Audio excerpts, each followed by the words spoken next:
हाँ जी, नमस्कार। स्वागत है आपका हमारे यूट्यूब चैनल नर्सिंग ग्राफर के अंदर। इस वीडियो के अंदर डिस्कस करने वाले हैं इंपॉर्टेंट एमसीक्यू जो हमारे नर्सिंग कॉम्पिटिटिव एग्जाम की सीरीज चल रही है उसके पार्ट 6 को यहाँ पर डिस्कस करेंगे। सीधा क्वेश्चंस पे चलते हैं। पहला क्वेश्चन देखते हैं। एक सेकंड, इसका कलर चेंज कर दूँ। पहला क्वेश्चन क्या कह रहा है? The nurse is preparing to change the parental nutrition solution bag and tubing. तो जो पीएन बैग है जिसके अंदर पैरेंटल न्यूट्रिशन जो कि सीधा वेन के अंदर दिया जाता है उसकी यहाँ पर बात हो रही है, उसका बैग चेंज करने की बात हो रही है। The client central Venus line is located in the right subclavian vein. जो सीवीपी लाइन है या central Venus pressure measuring line जो है वो कहाँ पर है? राइट सबक्लेवियन वेन के अंदर है। तो नर्स क्या बोलेगी पेशेंट को करने के लिए? The essential action which during the tubing change. Tube change करने के समय पे पेशेंट को क्या जो है ब्रीथिंग पैटर्न रखना है? पहला ऑप्शन है ब्रीथ नॉर्मली, दूसरा ऑप्शन है turn the head to the right. अब देखिए राइट में ही subclavian vein located, right vein के अंदर ही ये लगा हुआ है और राइट में ही हेड टर्न करने को कहेगी। तीसरा एक्सेल स्लोली एंड इवनली, धीरे धीरे सांस को बाहर छोड़ना है। और या फिर take a deep breath, hold it and bear down. सांस को अंदर खींचना है, गहरी सांस लेनी है, उसको रोक के रखना है और वैसा ही रखना है। तो ये बता रहे हैं। इस क्वेश्चन को अच्छे से पढ़िए और फिर इसका आंसर देने की कोशिश कीजिए।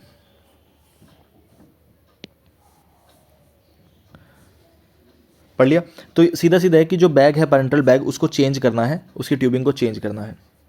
अब यहाँ पर देखो, जो ट्यूबिंग के समय चेंज करते समय ऐसा क्यों बोलना है पेशेंट को कि कौन सा एक्शन लेना है? तो आप सारे एक्शन देख रहे हैं कि कहीं ना कुछ वो प्रिवेंशन के लिए ही एक तरीके से यहाँ पे बोला जा रहा है। अब जब बैग चेंज करते हैं तो उस समय पे एयर एम्बोलिज्म का खतरा रहता है। सीधा ग्रेट वेन के अंदर है, सबक्लेवियन वेन के अंदर जो कि डायरेक्ट वीना कावा में जाएगी आगे, तो वहाँ पर एयर एम्बोलिज्म ना बन जाए ट्यूबिंग चेंज के दौरान, उसमें एयर ना एंटर कर जाए, इसलिए यहाँ पर मेजर लिए जा रहे हैं। तो इसका आंसर जो है वो चला जाएगा option number 4।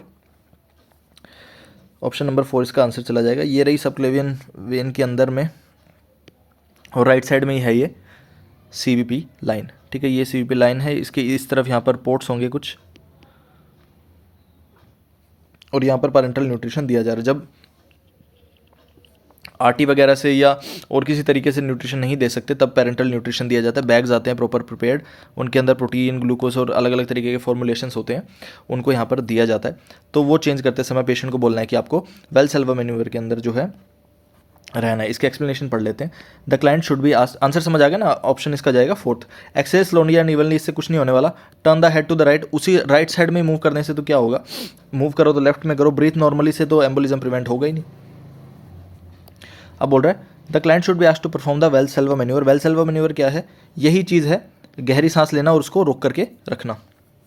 This helps avoid air embolism during tubing change. Important चीज़ यही है, एयर एम्बोलिज्म को ये प्रिवेंट करता है। The nurse asks the client to take a deep breath, hold it and bear down. If the IV line is on the right the client turns his or head to the left. तो यहाँ पे अब आप देख रहे हो subclavian vein जो थी राइट यूज़ की गई है, तो यहाँ पे जो हेड टर्न होगा वो लेफ्ट साइड में होगा। This position increases intrathoracic pressure. इससे क्या होता है? इंट्राथोरेसिक प्रेशर बढ़ता है, तो उसकी वजह से एयर एम्बोलिज्म है वो नहीं हो पाता। ठीक है, अगला बोल रहा है breathing normally and exhaling slowly and evenly are inappropriate and could enhance the potential for an air embolism during the tubing change. अब आपको याद रखना है कि ट्यूबिंग चेंज के दौरान एयर एम्बोलिज्म हो सकता है और उसी को प्रिवेंट करने के लिए यहाँ पर वेलसेल्वा मैन्यूवर जो है बताया गया है। वेलसेल्वा मैन्यूवर। ठीक है, इजी क्वेश्चन है। अगला क्वेश्चन देख लेते हैं। अगला क्वेश्चन क्या बोल रहा है? Nurse is inserting IV line. IV line एक डाली जा रही है, यानी कि कैनला डाला जा रहा है, पेरिफेरल लाइन जिसको बोलते हैं वो डाली जा रही है यहाँ पर into a clients when after the initial stick. यानी कि जैसे ही आपने जो कैनला है उसको स्टिक किया अंदर, स्टिक का मतलब कि है इंसर्ट किया, the nurse would continue to advance the catheter in which situation. बहुत ही ईजी क्वेश्चन है कि वेन के अंदर उसको आपने डाल दिया है, वेन के अंदर गया है या नहीं गया वो तो चलो बाद की बात है, आपने उसको स्किन के अंदर डाला है सीधा, तो किस कंडीशन के अंदर जो कैथेटर है, जो कैनला है, उसको आगे आप बढ़ाते जाएंगे? पहला ऑप्शन है the catheter advances easily, catheter easily अंदर जा रहा है तो उसको बढ़ा देंगे।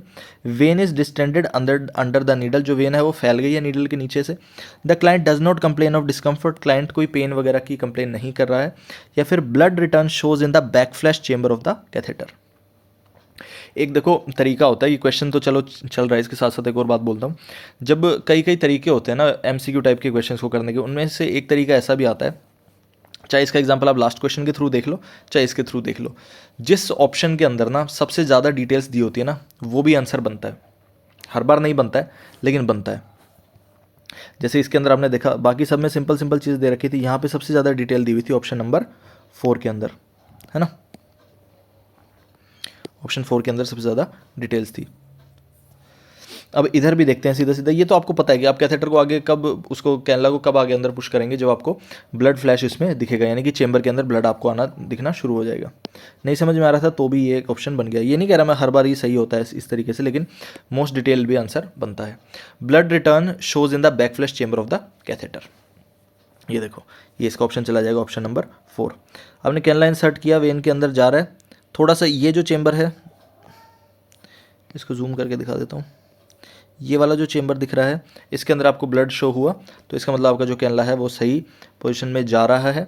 और उसको फिर क्या करना है, आपको जो स्टिलेट है इसको धीरे धीरे करके बाहर निकालते जाएंगे, और जो ये प्लास्टिक वाला या एक ट्यूबिंग वाला जो पार्ट है ये उसको वहीं रखेंगे या थोड़ा सा अंदर पुश करते हुए कैनला को वहाँ पर फिक्स कर देंगे।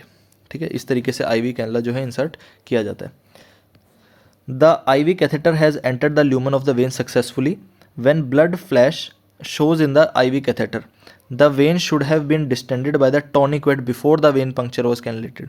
हम पहले हाथ को प्रेस करके रखते हैं या उस पर टॉर्निकेट बांधते हैं, वो किस लिए बांधते हैं, ताकि वेन जो है फूल जाए, उसके अंदर ब्लड जमा होकर वेन अच्छे से उभर के हमें दिखनी शुरू हो जाए, तो वो डिस्टेंशन होता है। And if further distension occurs after when puncture this could mean the needle went through the when. अगर कैनला डालने के बाद में अगर वेन और डिस्टेंडेड हो रही है तो इसका मतलब है कि जो आपका कैनला है वो नीडल उसकी जो है वेन के आर पार चली गई है and into the tissue, therefore the catheter should not be advanced.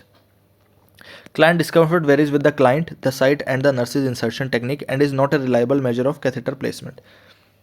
ज़रूरी नहीं है कि हर बार पेशेंट अगर पेन शो नहीं कर रहा है तो इसका मतलब कैथेटर चला ही गया, वो अलग अलग तरीके से होता है। पेन कई बार हो रहा होता तब भी नहीं दिखाता, या किसी की टेक्निक ज़्यादा पेनफुल हो जाती है, किसी की नहीं होती है, अलग अलग चीज़ें। The nurse should not advance the catheter until placement in the vein is verified by blood return. अब blood return is expected if the catheter is in a vein. बात का सार यही है कि अगर कैथेटर वेन के अंदर है तो आपको ब्लड दिखाई देगा, अदरवाइज कोई ब्लड आपको दिखाई नहीं देने वाला है। बहुत ईजी क्वेश्चन है। अगला क्वेश्चन देखते हैं। A client involve in a motor vehicle crash, road traffic accident की यहाँ पर क्वेश्चन आया है। Presents to the emergency department with severe internal bleeding. The client is severely hypotensive and unresponsive. GCS उसका बहुत पुअर है और साथ में वो हाइपोटेंसिव है, बीपी उसका काफ़ी लो है। The nurse anticipate that which IV solution will most likely be prescribed for this client. इस क्लाइंट के लिए कौन सा जो आईवी सोल्यूशन है वो प्रिस्क्राइब किया जाएगा। 5% dextrose RL, 1/3 normal saline, half normal saline या 1/4 नॉर्मल सलाइन। इनमें से कौन सा इसका ऑप्शन जाएगा। आपको दो चीज़ें दी गई हैं, रोड ट्रैफिक एक्सीडेंट है, उसको इंजरी हुई है, बीपी डाउन जा रहा है, तो फ्लूइड तो देना पड़ेगा। कौन सा देना पड़ेगा, जो उसके बीपी को इंक्रीज करे। ठीक है, और अब आपको इसमें ना हाइपरटोनिक और हाइपोटोनिक सॉल्यूशन वाली जो चीज़ें हैं उनको याद यहाँ पर करना पड़ेगा। ठीक है, तो इसका ऑप्शन सीधा सीधा है, इसका आंसर चला जाएगा फर्स्ट, 5% डेक्सट्रोज इन लैक्टेटेड रिंगर सॉल्यूशन। हाइपरटोनिक सॉल्यूशन यहाँ पर देख लेते हैं कौन सा देना है। अब देखो सबसे पहले आपको मैंने बताया था जैसे कि goal of therapy is to expand the intravascular volume, उसके अंदर फ्लूइड वॉल्यूम उसको यहाँ पर हमें इंक्रीज करना पड़ेगा, क्योंकि यहाँ पे इंट्रावेस्कुलर वॉल्यूम कम है ब्लड लॉस की वजह से और जिससे बीपी कम हो रहा है। अब क्योंकि हमें तुरंत से इसको ठीक करना है तो 5% जाएगा, क्योंकि ये क्या करेगा, सीधा बीपी को इंक्रीज करेगा, क्योंकि ये कैसा सोल्यूशन है, हाइपरटोनिक।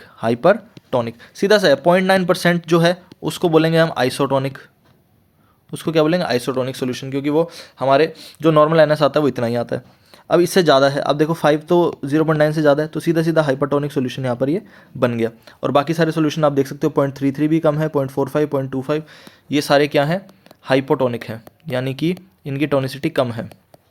अब ये हाइपरटोनिक और हाइपोटोनिक से क्या मीनिंग है, हाइपरटोनिक सॉल्यूशन जितने भी रहेंगे ना वो अगर वेन के अंदर जाएंगे तो वो क्या करेंगे, वाटर को वेन के अंदर बुलाएंगे।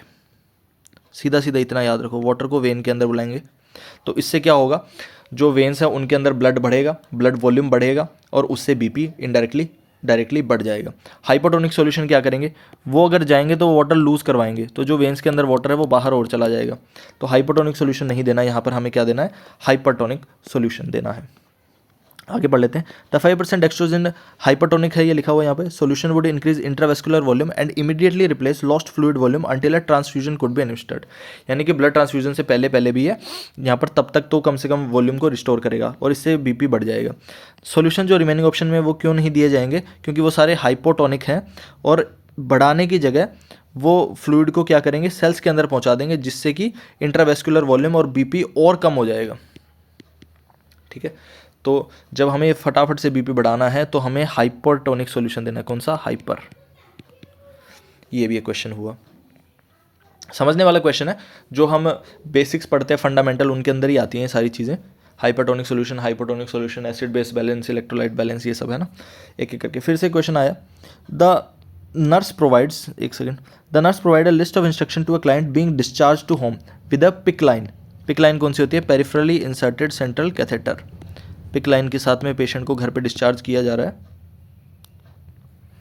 ठीक है, the nurse determines that the client needs further instruction if the client made which statement.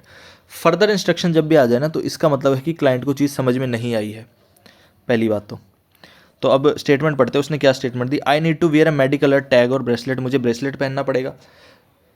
उसको डिस्चार्ज के समय सारी बातें समझा दी और उसके बाद उसने अगर इसमें से कौन सी लाइन बोली तो हमें पता लगेगा कि हमें उसे और समझाना पड़ेगा। I need to restrict my activity while this catheter is in place. ये पिक लाइन लगी हुई है तो मुझे अपनी एक्टिविटी को रोक के रखना पड़ेगा। I need to keep the insertion side protected when in shower or bath. मुझे नहाते समय ये जो पिक लाइन है इसको कवर करके रखना पड़ेगा। I need to check the marking on the catheter each time the dressing is changed. तो मुझे ये जो कैथेटर के ऊपर ड्रेसिंग है इसको हर बार चेक करना पड़ेगा जब भी ड्रेसिंग चेंज हुई है, मार्किंग्स को चेक करना पड़ेगा। इजी क्वेश्चन है। कहीं ना कहीं आप देख रहे हैं कि पेशेंट को डिस्चार्ज कर रही है नर्स, और उस समय डॉक्टर ने बताया डिस्चार्ज करने के लिए, डिस्चार्ज के समय पेशेंट को हमें एजुकेशन देके भेजना होता है घर पे कि इस लाइन का ध्यान कैसे रखना, उससे रिलेटेड ये क्वेश्चन है। अब ब्रेसलेट का आप चीज़ समझ लो कि ब्रेसलेट पे क्या लिखा रहेगा कि ये पिक लाइन इसको प्रेजेंट है और इतनी इतनी जो भी चीज़ है कब से प्रेजेंट है वो डिटेल इस पर लिखी रहेगी, ये इसको पहन के रखना है। हाँ, ज़रूरी है पहन के रखना। रिस्ट्रिक्ट माई एक्टिविटी, अब ये रिस्ट्रिक्ट का मतलब तो रोक देना है, अब एक्टिविटी तो नहीं रुकेगी, डिस्चार्ज हो रहा है तो घर पे तो एक हाथ में डला हुआ मान लो पिक लाइन, तो पूरी एक्टिविटी क्यों रोकेगा वो। I need to keep the insertion side protected, हाँ ये बात ठीक है क्योंकि उसको इन्फेक्शन से प्रिवेंट करना है तो ये चीज़ उसको रखनी पड़ेगी। दूसरा है I need to check the marking on the catheter each time the dressing is changed.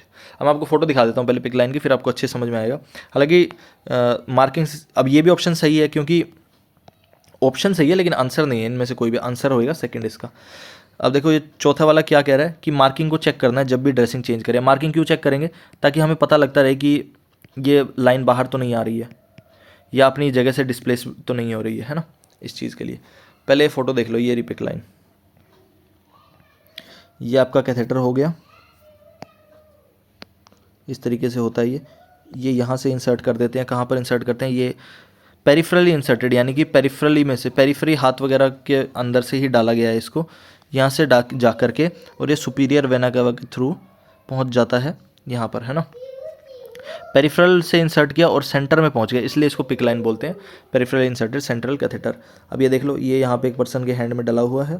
कैनला से डिफरेंट क्यों है? क्योंकि उसके अंदर यहाँ पे आपको पोर्ट दिखेगा यहाँ पर, लेकिन ये पूरा आपको पता लग रहा है अंदर जा रही है लाइन। ठीक है, इस तरीके से यहाँ पर और आप देख सकते हैं पिक लाइन को यहाँ पर फिक्स किया हुआ है। ठीक है, ये समझ में आ गया।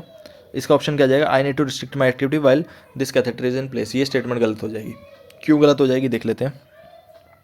The client should be taught that only minor activity restriction apply with this type of catheter. अब वही एक्टिविटी मतलब नहीं करनी जहाँ पे ये डायरेक्ट ये लाइन ना खिंच जाए। मेन तो यही है ना, एक तो इसमें लाइन में इन्फेक्शन ना हो, एक ये बाहर ना आ जाए, दो ही तो चीज़ों का ध्यान रखना है। तीसरी चीज़ जो छोटी मोटी है वो देखना ही है। खैर, the client should carry or wear a medical identification and should protect the site during bathing to prevent infection. एक तो उसको आइडेंटिफिकेशन पहन के रखना पड़ेगा जिसमें लिखा रहे कि हाँ भाई ये पिक लाइन है। इसके अलावा बाथिंग के टाइम पे इन्फेक्शन से बचना होगा। The client should check the markings on the catheter during each dressing change to assess for catheter migration or dislodgement. बाहर तो नहीं आ गया या पूरी तरीके से आउट तो नहीं हो गया, तो ये यहाँ पर मार्किंग्स को चेक करता रहेगा। इसमें बना होता होगा मार्किंग, उसको चेक करता रहेगा, है ना। इजी क्वेश्चन है ये भी, इसका कुछ ज़्यादा है नहीं। अब पिक लाइन के बारे में थोड़ी सी चीज़ें हैं जो वो देख लेते हैं। A peripherally inserted central catheter is a thin, flexible tube that's inserted into a vein in the upper arm and threaded into a large when near the heart तक पहुंचा दिया जाता है आर्म के थ्रू। क्या क्या कर सकते हैं इससे? IV फ्लूइड्स दे सकते हैं, ब्लड ट्रांसफ्यूजन, कीमोथेरेपी का ट्रीटमेंट दे सकते हैं और अदर ड्रग्स भी दे सकते हैं। इसके अलावा दवाइयाँ दे सकते हैं, कॉन्ट्रास्ट डाई कर सकते हैं जिससे कि रेडियोलॉजिकल एग्जामिनेशंस किए जा सकें। पिक काफ़ी दिनों तक यानी कि काफ़ी हफ्तों और महीनों तक भी रह सकती है और शॉर्ट टर्म और लॉन्ग टर्म ट्रीटमेंट में यूज़ की जा सकती है। ये सेंट्रल वीनस कैथेटर यानी कि CVP लाइन का ऑल्टरनेटिव भी बनती है and is often preferred because it is less expensive, यानी कि सस्ती पड़ती है, कम रिस्क है इसके अंदर और बेड साइड पर भी इसको किया जा सकता है। The PICC line procedure is typically performed in the radiology department or at the patient's bedside. इसमें क्या होता है, एक टॉर्निकेट बांधेंगे आर्म और शोल्डर के अंदर और अल्ट्रासाउंड मशीन के थ्रू उसके नीडल को गाइड कर देंगे वहाँ पर। एरिया को क्लीन करेंगे where the needle inserted, injecting a numbing medication, यानी कि लोकल वगैरह के अंदर इसको कर दिया जाता है। रिस्क क्या है इसके साथ साथ? ब्लीडिंग हो सकती है, नर्व इंजरी हो सकती है, इरेगुलर हार्ट बीट क्योंकि हार्ट की तरफ से जा रही है वो, damage to veins in the arm, blood clot, infection, a blocked or broken PICC line. तो पिक लाइन से रिलेटेड सारी चीज़ें आपको मैंने बेसिक यहाँ पर बता दी हैं। ठीक है, इजी क्वेश्चन है, स्क्रीनशॉट आप ले सकते हैं, यहाँ पर देख सकते हैं। एक बार समझने के बाद में दोबारा से इस पर टाइम देने की ज़रूरत भी नहीं पड़ेगी, है ना।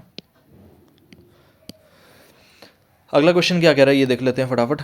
The nurse is assessing a client's peripheral IV site after completion of a vancomycin infusion. Vancomycin infusion दे दिया उसको पेरिफेरल लाइन से और फिर नर्स क्या देख रही है कि वहाँ पर एरिया क्या है, रेड है, वार्म है, पेनफुल है एंड स्लाइटली एडिमेटस है।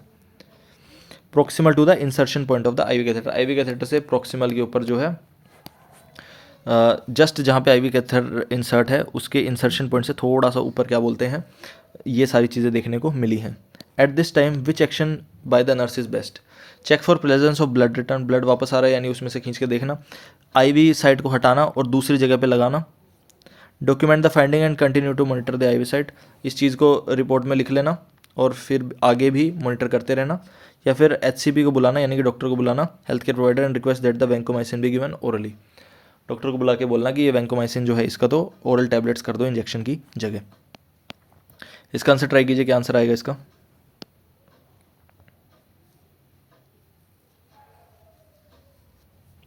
कुछ भी नहीं सोचना है यहाँ पे, फ्लेबाइटिस, थ्रोम्बोफ्लेबाइटिस उन चीज़ों की बात हो रही है। रेड है, वार्म है, पेनफुल है, एक तरीके से इन्फेक्शन के सारे साइन यहाँ पे दिख रहे हैं आपको, या फिर इन्फ्लामेशन के साइन दिख रहे हैं आपको, कैलोर डोलोर वो सारे, है ना। तो और एडिमा भी दिख रहा है यहाँ पर, सूजन भी दिखाई दे रही है। तो इसमें क्या करेंगे, सीधा सीधा कैनला को रिमूव करेंगे, remove the IV site and restart at another site. वो साइड खराब हो गई है, अब उसको रिमूव करना पड़ेगा, बाकी सारे ऑप्शंस गलत हो जाएंगे। फ्लेबाइटिस हो गया यहाँ पर। फ्लेबाइटिस का मतलब क्या है कि वेन के अंदर inflammation. At IV site can be distinguish by client discomfort at the site and by redness, warmth and swelling proximal to the catheter. If phlebitis occurs, the nurse should remove the IV line and insert a new IV line at a different site in a vein other than the one that has developed phlebitis. Same when में नहीं डाल देना, कहीं थोड़ा सा ऊपर करके डाल दो कि ऊपर की वेन और ठीक है तो वहाँ पे डाल दें। Checking for presence of blood return should be done before the administration of vancomycin because this medication is a vesicant. ये बोल रहे हैं कि जो ब्लड रिटर्न है वो आपको मेडिसिन को एडमिनिस्टर करने से पहले करना था, अभी इसको करने का कोई फ़ायदा नहीं है। डॉक्यूमेंट करने से फाइंडिंग में कुछ नहीं होगा और डॉक्टर को बुलाने से भी अभी जो इमीडिएट प्रॉब्लम है यानी कि अभी उसको जो पेन हो रहा है और जो वार्म है साइट वो ठीक नहीं होने वाले इससे, तो उनको करने का भी कोई फ़ायदा नहीं है। ठीक है, इसके अलावा क्या बोल रहा है, the HCP should be notified of the complication with the IV site but not ask for a prescription for oral vancomycin. हालांकि हम बता सकते हैं लेकिन इस तरीके से नहीं कि इसको अभी बंद कर दीजिए, है ना। पहले जो मेन प्रॉब्लम है उसको तो हमें एड्रेस करना ही पड़ेगा। ठीक है, एक ये वेसिकेंट जो यहाँ पे वर्ड आ रहा है इसका क्या मतलब है? कुछ भी नहीं है, ऐसी मेडिकेशन जो वेन्स को इरिटेट करती है वो वेसिकेंट मान ली जाती है। ठीक है, जो डिस्कम्फर्ट कॉज करें या फिर वेन को ख़राब करें उनको वेसिकेंट बोल दिया है। इजी क्वेश्चन है, सिंपल सा इसका आंसर हो जाएगा। अब इसके अंदर देख लो, ये जो IV साइड से रिलेटेड जो कॉम्प्लिकेशंस आती है उनमें से कुछ एक है। इन्फिल्ट्रेशन क्या होता है, फ्लूइड अगर लीक हो रहा है वेन से इंटरस्टिशियल स्पेसिस के अंदर तो उसको इन्फिल्ट्रेशन बोल देते हैं ना। जैसे स्वेलिंग हो रखी है, वहाँ पे प्रेस करने पे आपको फील हो रहा है कि फ्लूइड है उधर और वो दब रही है चीज़, है ना। जैसे हमने कैनला इंसर्ट किया, वो वेन के अंदर गया नहीं, उससे बाहर आ गया, आपने फिर उसमें फ्लश करके देखा तो एक जगह पे वो फूल रहा है ना, तो यही चीज़ है वो। अगर कैनला अंदर ही अंदर वो अपनी प्लेस से हट जाता है, वेन से बाहर हो जाता है, तो जब फ्लूइड जाएगा तो वो इन्फिल्ट्रेशन कहलाएगा, क्योंकि वो इन्फिल्ट्रेट कर रहा है कहाँ, इंटरस्टिशियल स्पेसिस के अंदर।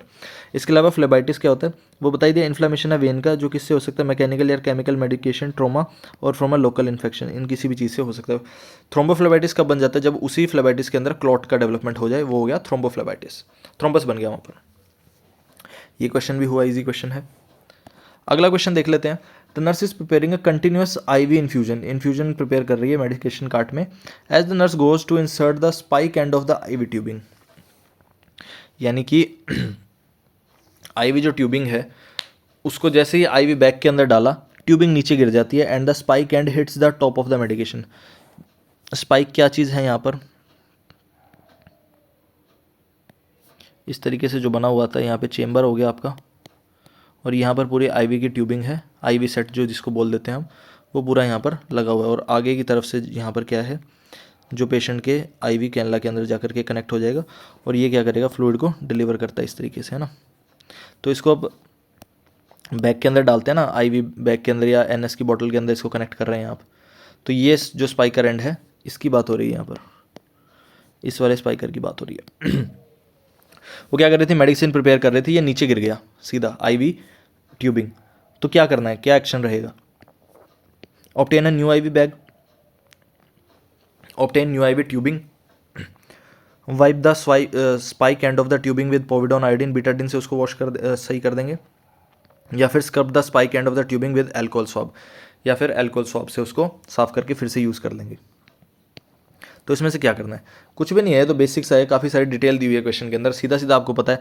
जैसे स्टेराइल नहीं रहा उसको यूज़ नहीं करना, डायरेक्ट ब्लड के कांटेक्ट में आता है, डायरेक्ट सर्कुलेशन में जाता है, तो उसको यूज़ ही नहीं करना, उसको डिस्कार्ड करेंगे। Obtain a new tubing, answer यहाँ पे सीधा सीधा बन जाएगा।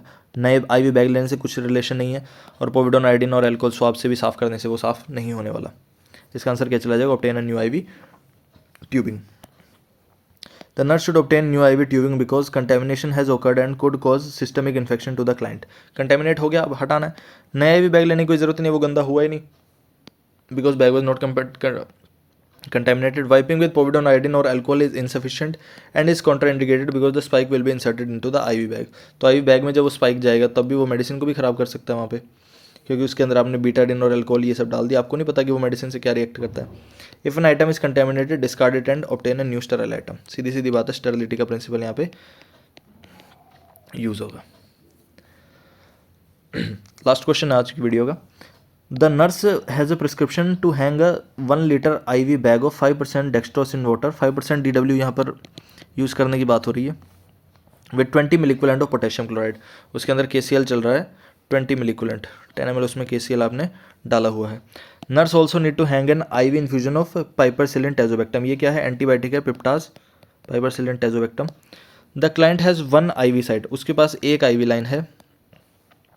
The nurse should plan to take which action first, उनको सबसे पहले क्या एक्शन यहाँ पर लेना होगा। प्रायोरिटी बेस्ड क्वेश्चन है, एक एक करके पढ़ते जाएंगे। दूसरी IV लाइन स्टार्ट करेंगे। सिंपल सी बात है, एक क्लाइंट को पहले ना D5 चल रहा है और उसको अब पिप्टाज और देना है। D5 के अंदर क्या है, KCl डला हुआ है, और उसी में अब उसको पिप्टाज देना है। तो वो क्या करेगी, एक ही IV साइट है, एक ही कैनला साइट है, एक नया IV साइट लगाओ। Check compatibility of the medication and IV fluids, ये जो दो मेडिसिन है पिप्टाज और D5 विद KCl, इन दोनों की कंपैटिबिलिटी चेक करनी है, यानी कि आपस में ये जब एक ही IV सेट से जाएंगी, एक ही IV कैनला से जाएंगी, तो आपस में रिएक्शन ना करें। तीसरा है मिक्स द प्री पैकेज पेपरसिलिन टेक्सोबैक्टम पर एजेंसी पॉलिसी, यानी कि जैसा कि आपके हॉस्पिटल में पॉलिसी है उसके हिसाब से पिप्टाज का सोल्यूशन तैयार करेंगे। या फिर चौथा, prime the tubing with the IV solution and bag prime the medication.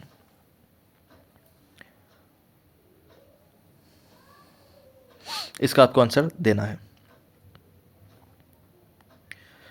समझ गए। चौथा ऑप्शन क्या बोल रहा है कि जो आपने IV ट्यूबिंग है उसके अंदर पहले तो अपना ये D5 वाला सोल्यूशन उसमें से ले जाओ और उसके बाद में मेडिकेशन उसके बाद में कर दो। इसका आंसर आपको करना है। सिंपल सी बात है, एक ही IV साइट है तो हम पहले यही करेंगे कि अलग से IV साइट अपने कन्वीनियंस के लिए नहीं डालनी होती है। अगर एक में से ही जा सकता है तो बहुत ईजिली उसी IV साइट को हमें यूज़ करना होता है जब तक कि बहुत ज़्यादा इमरजेंसी ना आ जाए।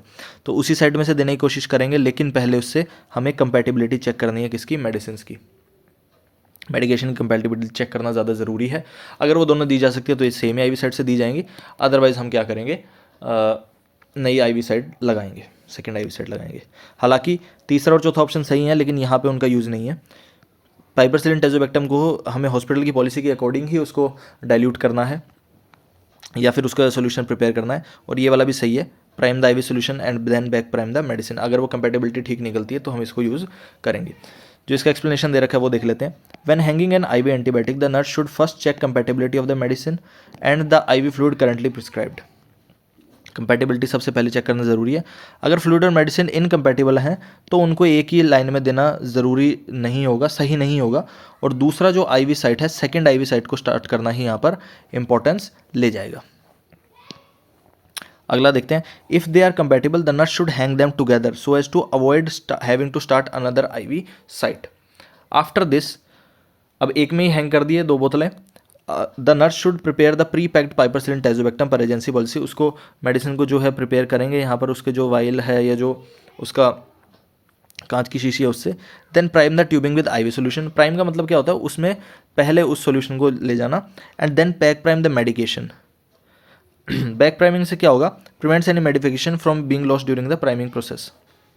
प्राइमिंग प्रोसेस सिंपल सी होती है कि जो आपने नया अभी IV सेट निकाला उसके अंदर तो एयर भरी हुई है ना, तो पहले आप उसमें से एयर को बाहर करेंगे। अब आप मान लो कि सीधा आप क्या करते, सीधा आप उसको क्या बोलते हैं, IV सेट के अंदर मेडिसिन कनेक्ट करते। मान लो आपने पिप्टाज को लिया, ये जो एंटीबायोटिक थी इसको लिया आपने, 100 ml NS में इसको डाल दिया। उसके बाद में नया एक IV सेट आपने खोला और उस IV सेट को सीधा एंटीबायोटिक वाले उस 100 ml NS में डाला। तो आप पहले एयर निकालेंगे ना, तो एयर के साथ साथ कुछ मेडिसिन भी बाहर जाएगी। जब आप उसकी सारी एयर, सारे बबल्स निकालेंगे, तो ये बोल रहे हैं कि एयर निकालने के लिए आप सोल्यूशन का यूज़ कर लो जो पहले से चल रहा है। वो लॉस्ट होगा तो 10-50 ml से कुछ नहीं होगा, क्योंकि 1 लीटर का चल रहा है वो। और यहाँ पे जब आप एंटीबायोटिक बनाएंगे तो वो 100-200 ml ऐसे के किसी फ्लूइड से या सोल्यूशन से बनाएंगे, तो वो ख़राब ना हो, मेडिसिन वेस्ट ना हो। तो इसलिए आप पहले बैक प्राइमिंग वाली प्रोसीजर को फॉलो करेंगे। ठीक है, तो यहाँ पे हमने देखो काफ़ी सारे इंपॉर्टेंट क्वेश्चंस को देखा, IV से रिलेटेड, पिक लाइन से रिलेटेड, इसके अलावा फ्लेबाइटिस वगैरह का हमने बात डिस्कस करी यहाँ पे। और बीच के अंदर हमने पिक लाइन से डिस्चार्ज हो रहा है पेशेंट, तो उसका क्या केयर वगैरह जाएगी, फ्लूइड कैसा देना है IV थेरेपी के अंदर। तो इंपॉर्टेंट क्वेश्चंस थे काफ़ी सारे, इनको हमने यहाँ पर डिस्कस किया। आशा करता हूँ आपको चीज़ें समझ में आई होंगी। फिर भी आपको कोई डाउट या क्वेरी है तो आप कमेंट करके ज़रूर बताएं, वीडियो को अपने दोस्तों में शेयर करें। और जो आपके सजेशंस हैं या और किस टॉपिक पर वीडियो ला सकते हैं वो भी मुझे ज़रूर शेयर करें। मिलते हैं, इसी के साथ इस वीडियो करते हैं एंड। मिलते हैं नेक्स्ट वीडियो के अंदर। बन रही है हमारे चैनल नर्सिंग राफर के साथ। धन्यवाद।